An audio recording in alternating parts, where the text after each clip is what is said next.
permohonan maaf dari Bapak Menteri Agama. Indonesia, negara dengan keberagaman agama, kepercayaan, dan tradisi, telah mewariskan semangat persatuan dalam keberadilan.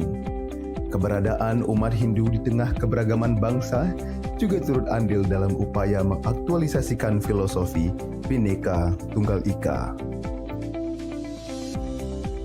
Direktorat Jenderal Bimbingan Masyarakat Hindu sebagai salah satu pelaksana tugas di lingkungan Kementerian Agama Republik Indonesia bekerja keras menjawab setiap permasalahan dan tantangan yang dihadapi oleh umat Hindu di Indonesia sesuai dengan visi Kementerian Agama Republik Indonesia untuk mewujudkan Kementerian Agama yang profesional dan andal dalam membangun masyarakat yang saleh, moderat, cerdas, dan unggul untuk mewujudkan Indonesia maju yang berdaulat, mandiri, dan berkepribadian berdasarkan gotong royong.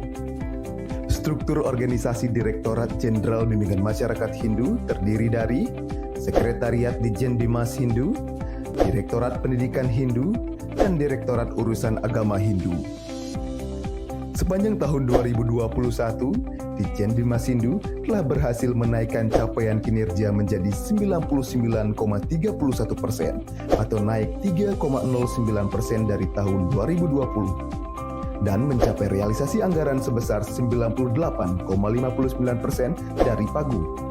Capaian tersebut menjadi komitmen Ditjen Bimas Hindu untuk terus meningkatkan kinerja dan pelayanan kepada umat. Program dan layanan yang dilaksanakan Ditjen Bimas Hindu berfokus untuk membentuk sumber daya manusia yang unggul sehingga menciptakan aktivitas kehidupan beragama yang moderat. Beberapa langkah strategis yang dilakukan Ditjen Bimas Hindu dalam meningkatkan kualitas generasi Hindu adalah: pertama, melalui program PAUD dan wajib belajar 12 tahun yang meliputi bantuan operasional, sarana dan prasarana pasraman atau sekolah minggu, pengelolaan dan pembinaan pendidikan agama Hindu dengan mengadakan buku pelajaran keagamaan, dan percepatan pembangunan wilayah prioritas Indonesia Timur.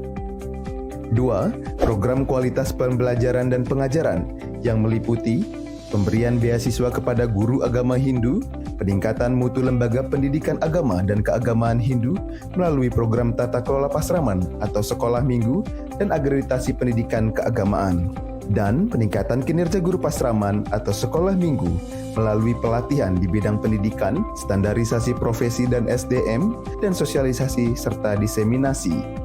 Ketiga, program pendidikan tinggi yang meliputi peningkatan akses, mutu, kesejahteraan, dan subsidi pendidikan tinggi agama Hindu, pemberian beasiswa kepada mahasiswa melalui program PPA, KIP, dan beasiswa S3 kepada dosen Hindu, dan bantuan peralatan atau sarana dan akreditasi program studi atau lembaga pendidikan tinggi keagamaan negeri. Keempat, program kerukunan umat dan layanan kehidupan beragama meliputi pemberian bantuan pengembangan rumah ibadah, pembinaan dan penguatan kerjasama dengan lembaga agama dan keagamaan Hindu, pembinaan keluarga sukinah dan peningkatan kompetensi penyuluh, dan bimbingan lembaga dana punia atau lembaga ekonomi umat. Kelima, program dukungan manajemen meliputi peningkatan tindak lanjut hasil pengawasan, peningkatan nilai reformasi birokrasi, nilai sistem akuntabilitas kinerja instansi pemerintah atau SAKIP, nilai maturitas sistem pengendalian intern pemerintah atau SPIP, dan indeks profesionalitas ASN. Sebagai bentuk integrasi dan tindak lanjut dari 7 program prioritas Kementerian Agama, Ditjen Bimas Hindu merumuskan beberapa program prioritas, diantaranya: pertama, penguatan perspektif moderasi beragama dengan mengembangkan basis sistem pembangunan peta wilayah moderasi beragama, review konten bahana ajar Hindu, bermuatan moderasi beragama, penyusunan profil budaya lokal dan destinasi wisata bernuansa keagamaan dengan melibatkan partisipasi umat. Kedua, transformasi layanan digital.